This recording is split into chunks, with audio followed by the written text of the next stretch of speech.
Okay. Um, we're gonna do philosophy.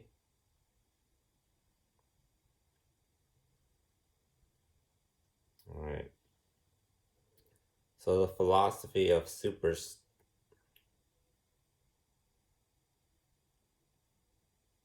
it superstardom or superstarism or superstarism? I'm trying to use the ism. It's a belief. So I'm looking at Harvard videos, or I'm looking at videos, and they say isms are beliefs. So humanism, capitalism, it's a belief. It's kind of like a religion, but more scientific. So I developed superstarism, and these are some terms. Watching a Harvard professor talk about post-humanism. These are some terms that caught my attention. That's how I study. If the terms catch my attention, I research it. So, species supremacy, economic background, and slave rights. So, with the Egyptians and stuff, and DeRosa and Nicole, they want to erase their history. That's not what we do in class. All right. When you make a mistake, we learn about it so that we don't make that mistake again. Right? It's wealth.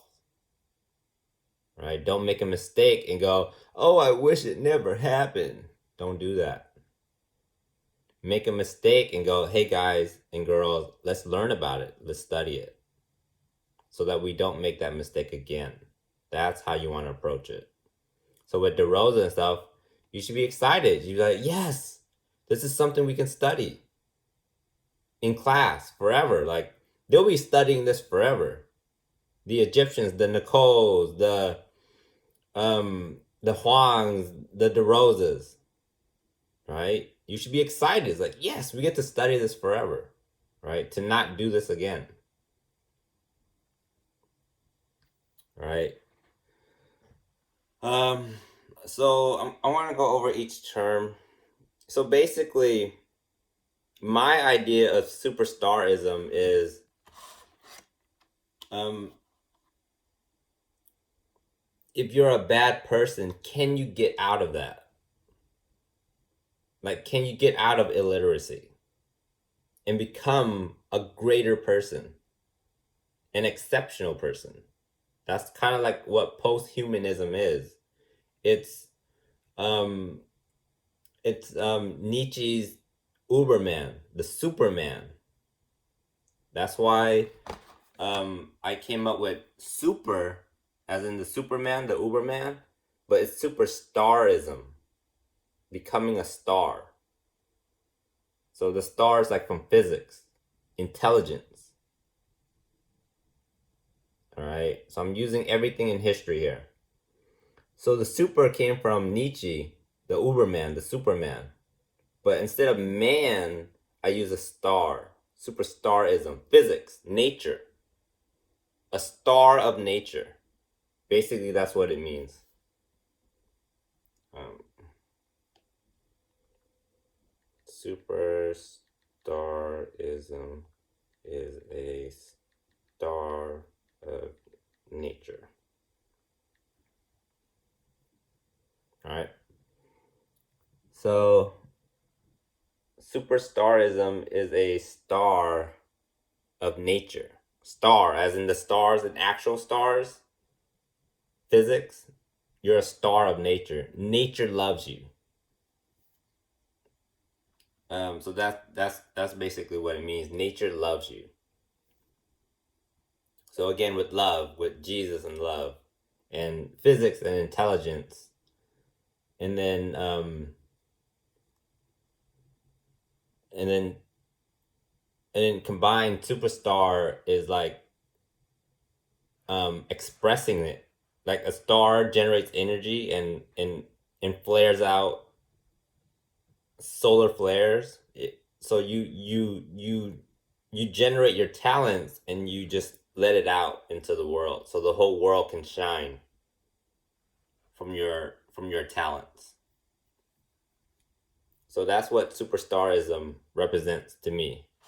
That a bad person can become a superstar. An illiterate person can become literate, basically. So you can become something else, basically.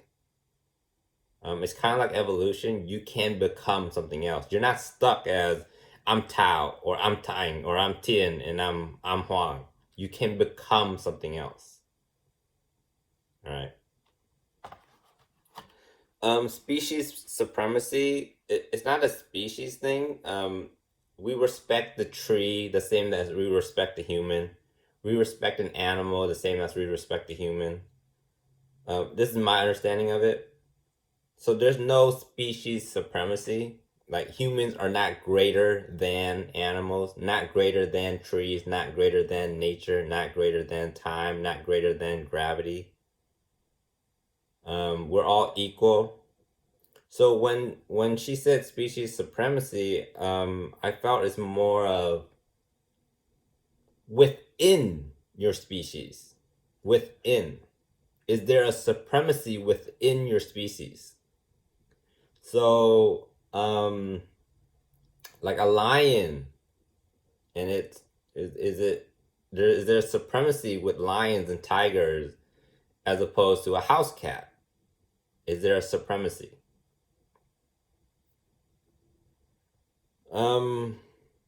So how do I determine that supremacy within humans? Is there a supremacy? So we're getting into kings and gods, or professors and students. Is there a supremacy? And she said something about your economic background. And I thought that was interesting. Economics doesn't have to be your wealth, which doesn't mean anything. Economics, I determine economics as your wealth and knowledge. So there is a supremacy if you have a wealth of knowledge. So yes, there is a species supremacy if you have a wealth of knowledge, more so than another person. And then when it comes to slave rights, there is slavery. Religion is a form of slavery, and it's okay. It's okay. We're just learning. We're just studying it. And there were actual slavery. I don't know about colonialism. It might be a form of slavery. Colonialism might be a form of slavery. So slavery is very natural. It happens a lot. On this preschool earth, it happens pretty often. So it's very natural. What Nicole DeRosa did, you think it's special? It's not. It happens all the time. So just don't even worry about it, because you're, as teens say, you're very basic. As teens say, you're basic. Right? You're a basic white girl. You're very basic. You're not exceptional. You're very basic. Because it happens all the time. So in slave rights, I find parents to children currently is a form of slavery. Not having children, the way they raise their kids is very slavery like. I'm the authority figure, you listen. So that's what slavery is. I'm the authority, you listen. There's no negotiating. That's why when you see me talk to authority figures, I bring the court in with me. I always bring the courts in with me to negotiate, because I am not in slavery up here. Slavery happens up here. I am not in slavery. I know to bring resources in with me to protect me from an authority figure. So I bring in the courts with me, a judge, a jury, the public, to defend me in a case of an authority figure. All right. If you don't have that, you are in slavery. If you don't have the courts with you to back you up, you are in slavery. So again, it's not bad, all right? None of this is bad. It's just something we can learn from.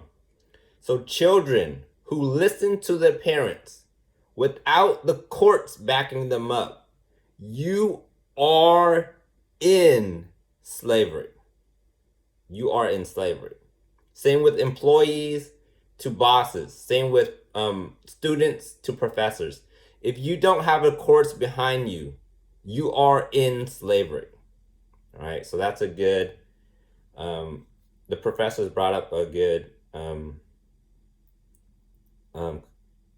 something good to talk about. So, what I determine a timeline all the way up to my superstarism. All the way up to my superstarism is civilizationism. So Atlantis and Lemuria would fall under that. And the Greeks, the Romans, the Mayans, China, India, all of it. In the beginning, are ancient civilizations. I call it civilizationism. You're building a civilization. You're not at superstarism. You're not doing that. You're just building a civilization. Africa, everyone. And then the Egyptians created religionism. Well, it happened in other places too. Any place where they term God, you created a religion. If you create God, right? So it's not just in Egypt. It happened. Gods happened other places like Mayans and the Aztecs. Like they had gods. So it's not original. So again, the Egyptians, they're like, what are we doing? Basic white girl. Just think very basic. You're not exceptional. You're very basic. And then humanism from the Renaissance came along.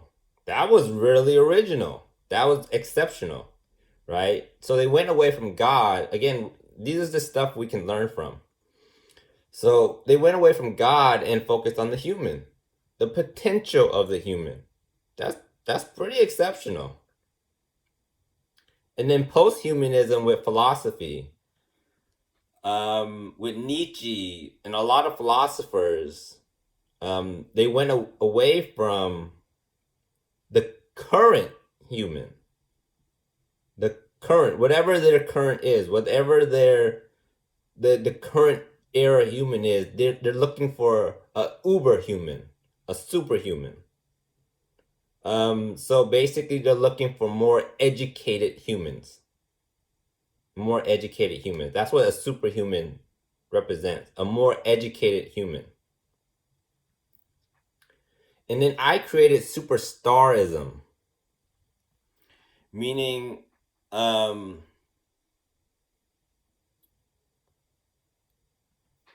what do I mean?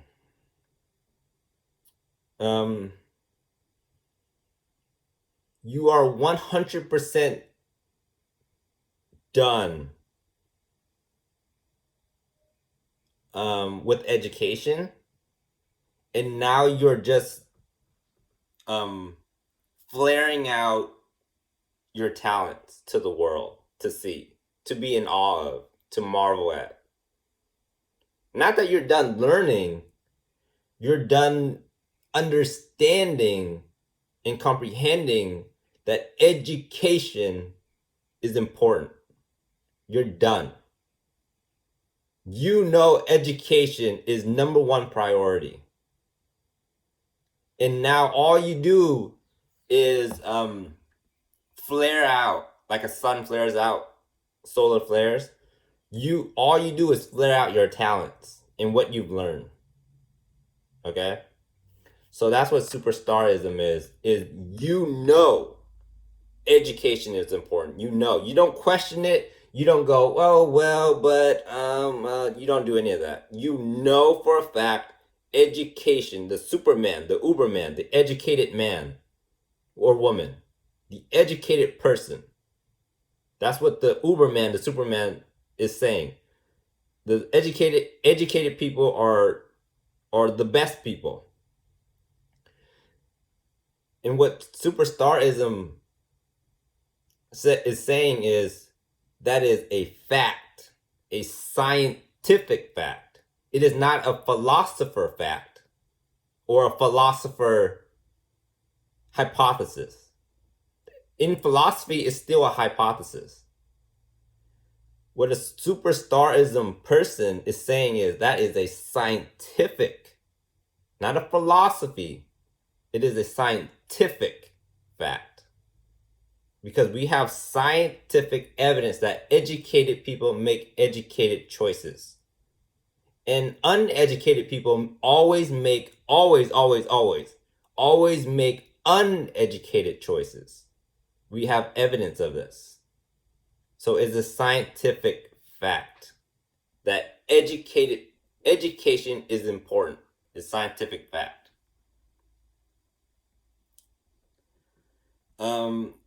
And then these are just some stuff that the professors were talking about. There's a cat on the fence.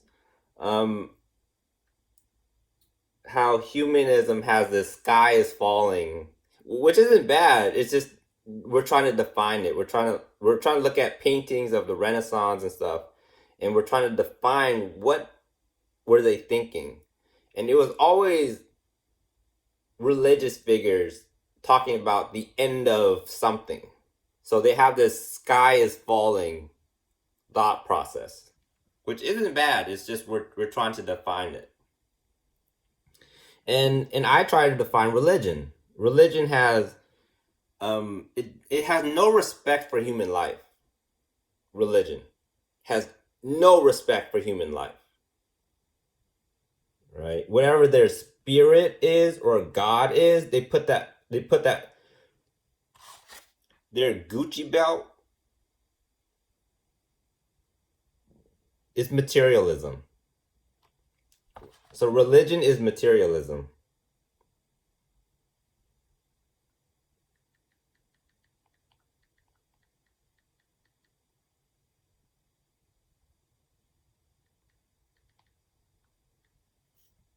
Right? So religion is materialism. So whatever it is that they prioritize, they put that above any human life. Even if it's a child, their own children, humanity, they'll prioritize that over the SATs. They'll prioritize that over human life. Okay? And this is how slavery is formed, because they prioritize a Gucci belt or an SAT score.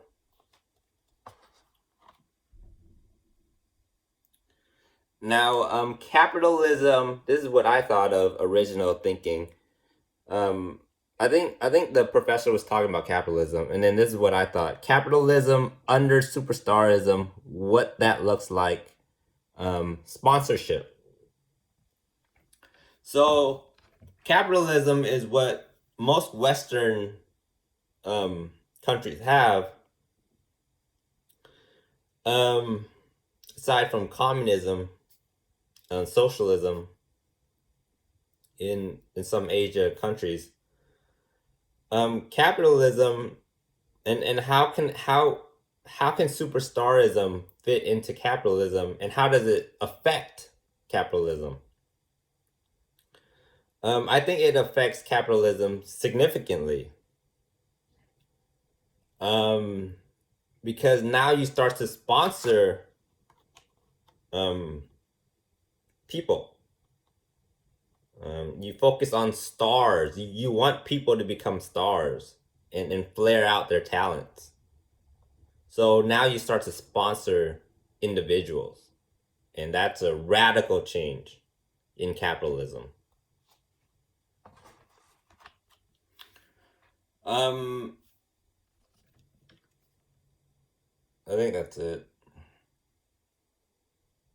Yeah, and then superstarism is a star of nature, what I said again. So yeah. So that's my philosophy on superstarism, and superstarism is my PhD. There's no philosophy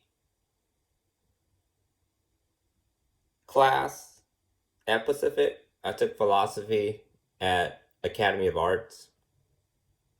So they might want to put a philosophy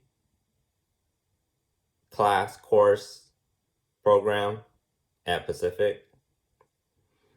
And my PhD would be on superstarism, an original idea. So yeah, that's basically my thoughts on philosophy. And civilizationism, religion, to humanism, to post-humanism, to superstarism, to where I'm at. Um, so I hope that helps people understand um, the growth of humanity, the growth of the human brain. Um, yeah. So don't look at your mistakes as something bad. Look at your mistakes as something we all can learn from to prevent in the future. So don't hang your head on it too much. All right, don't do that. Um, Look at it as an opportunity for all of us to learn from. So hey guys and girls, let's learn from it. Let's learn from it so that we don't repeat it in the future. So yeah. Um, Basically, superstarism is change. You can change from a bad person to a good person, illiterate to illiterate, uneducated to an educated. You can change. That's what superstarism represents. You can change. You're not stuck um, as you are. You're just constantly changing.